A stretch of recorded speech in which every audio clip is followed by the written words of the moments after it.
అత్యాధునిక labs, international collaborations, advanced placements. మీ dream career ని రీచ్ అవ్వడానికి మీ best choice Godavari global university.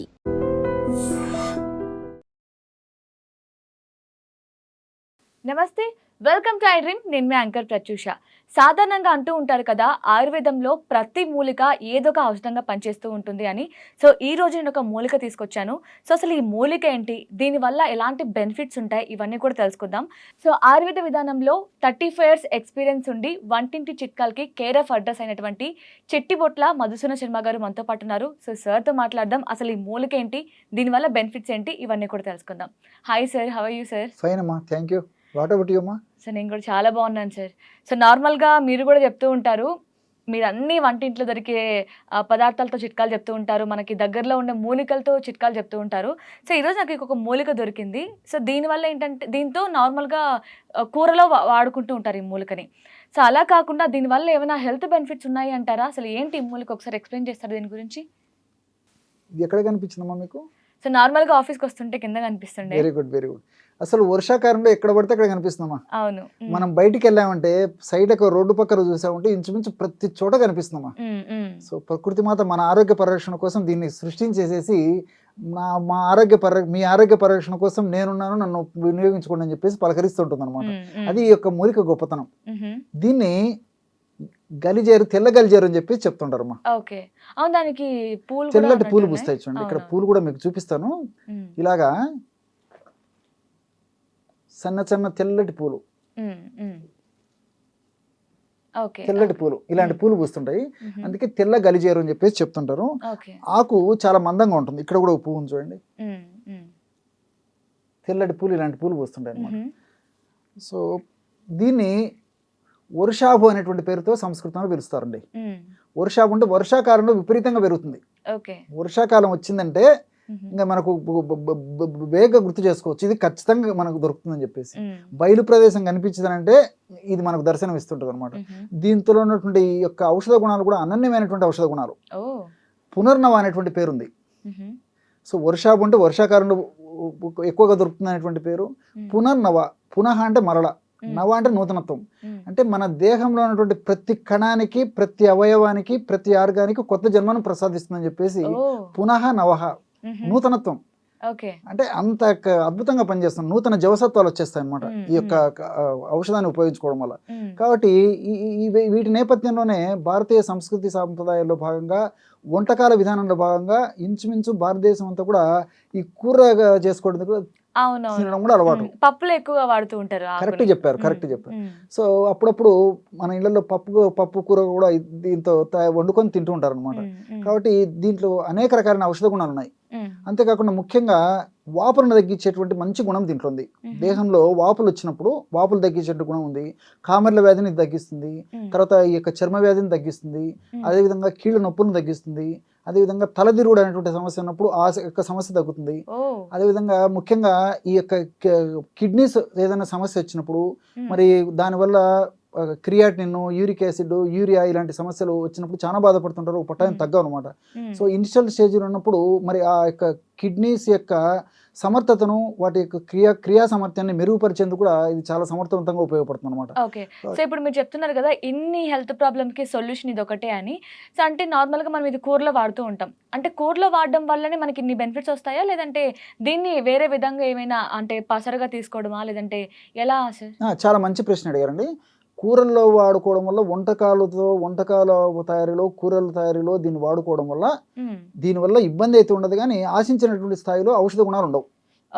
అంటే 100% రిజల్ట్ ఉండవు. ఆహార పదార్థంగా మంచిదే, వాడుకోవచ్చు, కానీ మనం ఔషధంగా వాడుకున్నప్పుడే దీనికి ప్రత్యేకమైన ఫలితాలు కూడా కలుగుతాయి అన్నమాట. సో కూరగా వండుకున్నప్పుడు ఏమంటే దీంట్లో ఉన్నటువంటి కొన్ని రకాలైనటువంటి ఈ యొక్క సూక్ష్మ పోషకాలు, అదేవిధంగా కొన్ని రకాలైనటువంటి ఇతర ఆల్కలాయిడ్స్ ఇవన్నీ కూడా తగ్గిపోయేటువంటి ప్రమాదం ఉంది. అంతేకాకుండా ఈ కూరల్లో వాడుకున్నప్పుడు ఉప్పు, కారము, మసాలాలు, తర్వాత ఆయిల్స్ ఇవన్నీ వేసేస్తాం కాబట్టి ఇందులో న్యాచురాలిటీ డ్యామేజ్ అయిపోయి, స్పాయిల్ అయిపోయేసేసి ఔషధ గుణాలు తగ్గిపోయి ఆశించిన స్థాయిలో రిజల్ట్ వచ్చేటువంటి పరిస్థితి ఉండదు అనమాట.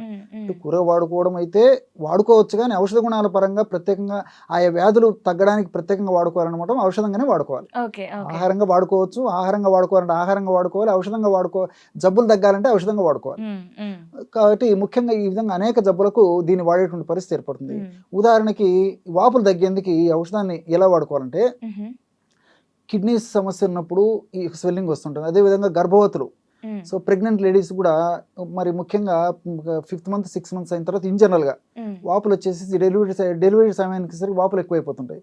కొంతమందికి బీపీ ఎక్కువ ఉండడము, షుగర్ ఎక్కువ ఉండడము, లేకపోతే ఇతర కారణాల వల్ల వాపులు వస్తుంటాయి. కొంతమందికి ఏ కారణం లేకపోయినప్పటికీ వాపులు వచ్చేస్తుంటాయి, పాదాల వాపులు. వాళ్ళకి కానీ లేకపోతే ఏదైనా ఇతర కారణాల వల్ల కాళ్ళు చేతులు వాపులు ఉండేటువంటి పరిస్థితి ఉన్నప్పటికీ ఇది చాలా సమర్థవంతంగా పనిచేస్తుంది.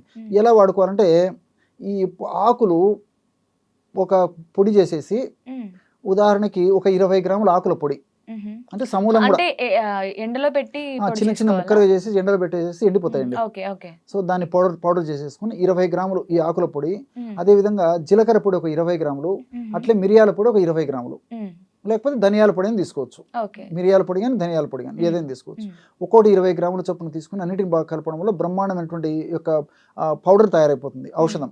దీన్ని ఉదయం 1 గ్రాము, సాయంత్రం 1 గ్రాము చూర్ణాన్ని, తేనె వాడదైనటువంటి వాళ్ళందరూ తేనెతో కలిపి తీసుకోవచ్చు. అలా తేనె వాడకూడనటువంటి వాళ్ళు ఎవరైనా ఉంటే పల్చటి మజ్జిగలో కలిపి కూడా తీసుకోవచ్చు అనమాట. కాబట్టి తేనెతో కానీ మజ్జిగతో కానీ, మరి మజ్జిగతో కూడా వాడనటువంటి వాళ్ళు ఎవరైనా ఉన్నట్లయితే కాస్త నీళ్ళలో కలిపి కూడా తీసుకోవచ్చు.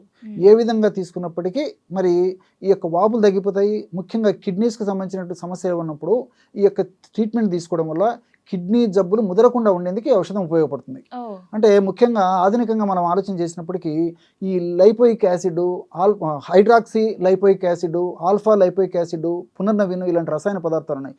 ఈ రసాయన పదార్థాల గుణం ఏంటంటే కిడ్నీస్లో ఫిల్టర్ మెకానిజాన్ని డ్యామేజ్ కాకుండా ఉండేందుకు, ఫిల్టరేషన్ బాగా చక్కగా చేసేందుకు, అదేవిధంగా కిడ్నీస్లో ఉన్నటువంటి ఈ ఉడపోత సంబంధించినటువంటి ఈ యొక్క పార్ట్స్ ఏవైతే ఉంటాయో అవి సమర్థవంతంగా వాటి యొక్క క్రియా సామర్థ్యాన్ని నిర్వహించేందుకు ఈ యొక్క కెమికల్ చాలా ఉపయోగపడతాయని చెప్పేసి కూడా రీసెర్చ్ కూడా తేలిందనమాట.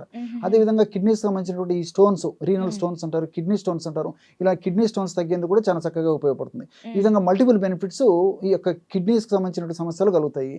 షుగర్ వ్యాధిగ్రస్తుల్లో నేను ఇంతకుముందు చెప్పినట్లు కిడ్నీస్ త్వరగా డ్యామేజ్ కాకుండా ఉండేందుకు, అదేవిధంగా డయాలసిస్ స్టేజ్ రాకుండా ఉండేందుకు ఈ యొక్క ఔషధాన్ని నేను చెప్పినట్టు పద్ధతిలో వాడుకోవడం కానీ, లేకపోతే ప్రత్యేకంగా మరి కిడ్నీస్ సమస్య, ఇక్కడ కిడ్నీలు బాగా డ్యామేజ్ అయ్యేటువంటి పరిస్థితి ఏర్పడడం కానీ, లేకపోతే డయాలసిస్ స్టేజ్ వచ్చేటువంటి పరిస్థితి ఉన్నప్పుడు ఏం చేస్తారంటే ముందు జాగ్రత్త చర్యగా కిడ్నీస్ మరీ డ్యామేజ్ కాకుండా ఉండేది కూడా ఈ యొక్క రసం, దంచేసి రసం తీసుకొని ఒక 10 ml రసంలో ఒక పించ్ ఆఫ్ ఎలాచి పౌడర్ కలిపేసి రోజు ఉదయం ఒకసారి, సాయంత్రం ఒకసారి, రోజు ఒక్కసారి తీసుకుంటుండడం వల్ల కిడ్నీస్ని రక్షిస్తుంది.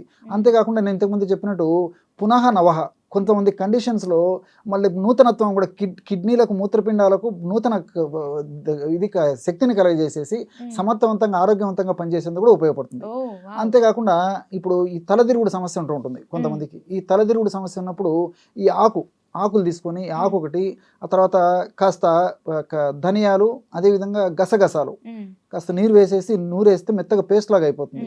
సో ఆ కణతలకు అప్లై చేస్తుంటే రోజు ఉదయం ఒకసారి, సాయంత్రం ఒకసారి ఈ తలదిరుగుడు లేదా వర్టిగో అనేటువంటి సమస్య కూడా తగ్గిపోతుంది దీనివల్ల.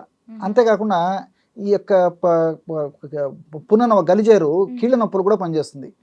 ఏ కీళ్ళ నొప్పులకైనా ఈ యొక్క గలిజేరుని తైలంగా తయారు చేసుకుని వాడుకుంటే సమర్థవంతంగా పనిచేస్తుంది. ఎలాగంటే ఈ యొక్క మొక్కను తెచ్చుకొని శుభ్రంగా కడిగేసేసి దంచేసేసి రసం తీసుకోవాలి. రసం ఎంత ఉందో రసానికి సమానంగా ఈ నువ్వు నూనె తీసుకోవాలి. రెంటిని కలిపేసి పొయ్యి మీద పెట్టేసేసి తైలపాకంగా, అంటే ఆ నీరంతా ఎగిరిపోయేసేసి ఔషధ గుణాలు మాత్రమే ఆ తైలంలోకి వచ్చేటట్లు మనం కాచాలి. మనకి ఎలా తెలుస్తుందంటే నురుగు రావడం మొదలవుతుంది, శబ్దం తగ్గిపోతుంది, కాచేటప్పుడు నురుగు రావడం మొదలవుతుంది. సో ఎప్పుడైతే నురుగు రావడం మొదలవుతుందో అప్పుడు ఔషధం తయారైనట్టు గుర్తు. తర్వాత దించేసిన తర్వాత కాస్త అందులో కర్పూరం కలిపేసేసి, దించిన తర్వాత కర్పూరం కలపాలి, మూత పెట్టేసేసి చల్లారిన తర్వాత మరి వడగట్టేసేసి ఒక పాత్ర నిల్వ ఉంచుకొని ఈ నొప్పులు ఉన్నటువంటి భాగంలో కీళ్ళ నొప్పులు కావచ్చు, మోకాళ్ళ నొప్పులు కావచ్చు, మెడ నొప్పి కావచ్చు, భుజం నొప్పి కావచ్చు, తలనొప్పి కావచ్చు, అదేవిధంగా ఈ పిక్కల నొప్పులు కావచ్చు, భుజం నొప్పి, ఏ నొప్పి కానివ్వండి, ఆ నొప్పి ఉన్న చోట సున్నితంగా అప్లై రుద్దడం వల్ల చిటిక వేసినట్టు నొప్పిని తాగేస్తుంది. ఓకే, అంటే బాడీ మొత్తంలో కాలి బొటన వేలు నుంచి తల వరకు అన్ని భాగాలకి ఉపయోగపడుతుంది. అందుకే పునర్నవ అంటారు అనమాట, నూతన జీవసత్వాన్ని కలగజేస్తుంది అనమాట. అందుకే దీనికి ఆ పేరు. సో సూక్ష్మంలో మోక్షం అని పెద్దలు చెప్పింది అందుకే. యా, చాలా చక్కగా ఎక్స్ప్లెయిన్ చేశారు sir. So thank you sir. Okay మా. And for more videos, Please subscribe to iDream channel. Subscribe to iDream Media. Please subscribe to iDream. Please subscribe to iDream. Please subscribe iDream. And please subscribe to iDream. For more videos, subscribe to iDream. please like, share and subscribe to the channel. Congratulations, iDream. Subscribe to iDream. Subscribe to iDream.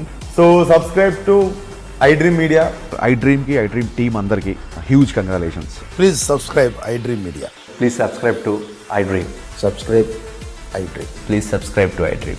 iDream అంటే నా కళల ఛానల్ను subscribe చేసుకున్న నోరు తిరుగుతలేదు, మీరైతే గంట గుర్తు కొట్టండి. For more such videos, please subscribe to iDream. Subscribe to iDream. Please subscribe to iDream. Please subscribe iDream Media. Please do subscribe to iDream. Please subscribe to iDream Media. For best entertainment and information, please subscribe iDream. And don't forget to subscribe to iDream.